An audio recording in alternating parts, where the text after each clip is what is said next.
All right, guys, welcome back to LutaMarkets. Before we start today's lesson, I want to ask you one simple question.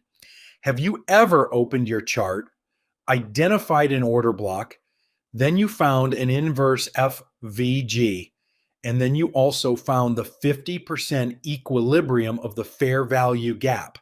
And now you're asking yourself, okay, which one should I actually use? Because honestly, this is where many traders get confused.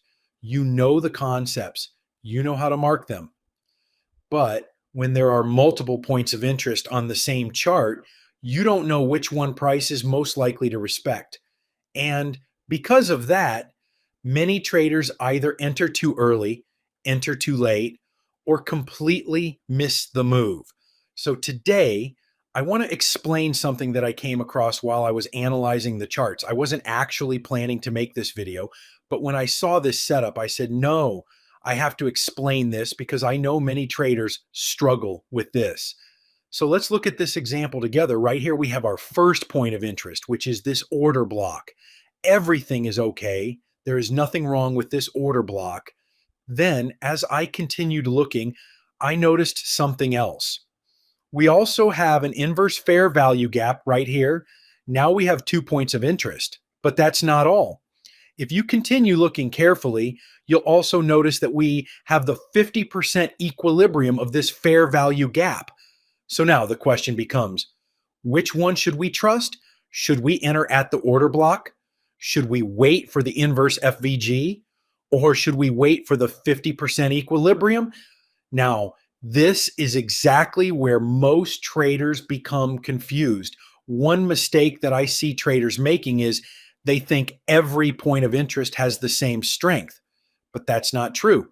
Some points of interest are stronger than others. Now, one of the rules that we use inside the Luta Algo strategy is very simple. Whenever you have multiple points of interest, don't just look at them individually. Instead, ask yourself, which point of interest has more confirmation? Which point of interest is being supported by another point of interest? Because that's where probability starts increasing. Now look carefully at this example. Yes, we have an order block here, but notice something. The inverse fair value gap is sitting almost in the same area as the 50% equilibrium of the fair value gap. Do you see that? These two concepts are overlapping. They're basically telling the same story. They're pointing to the same price area. And whenever I see something like this, I immediately become more interested in that area. Why? Because now I don't have just one reason for price to react.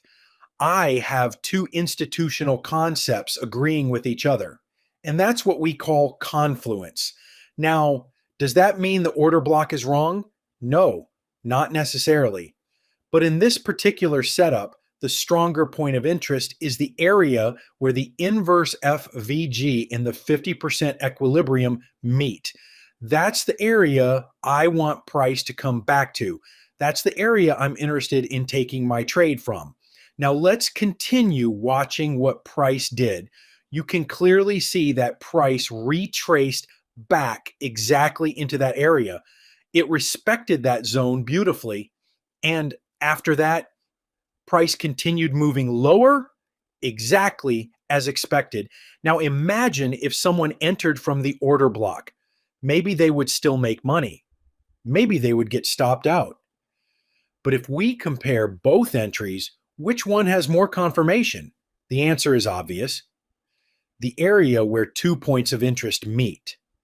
And that's something I really want you guys to start paying attention to.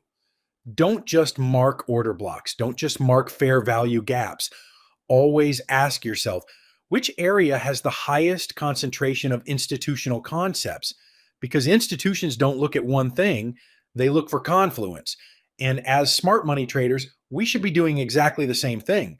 So the next time you're analyzing your chart and you find multiple points of interest, don't rush. Take your time. Look for areas where concepts overlap. Those areas usually give you much better reactions than isolated points of interest. Anyway, guys, I just wanted to share this because I found it while scrolling through the charts. and I thought it would really help many traders who are facing this same confusion.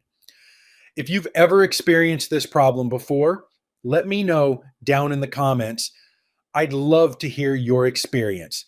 And if there's any smart money topic you'd like me to explain in the next video, also leave it in the comments. If this lesson helped you, don't forget to like the video, subscribe to the channel, and share it with another trader who might need it. Thank you guys for watching. I'll see you in the next lesson. Peace.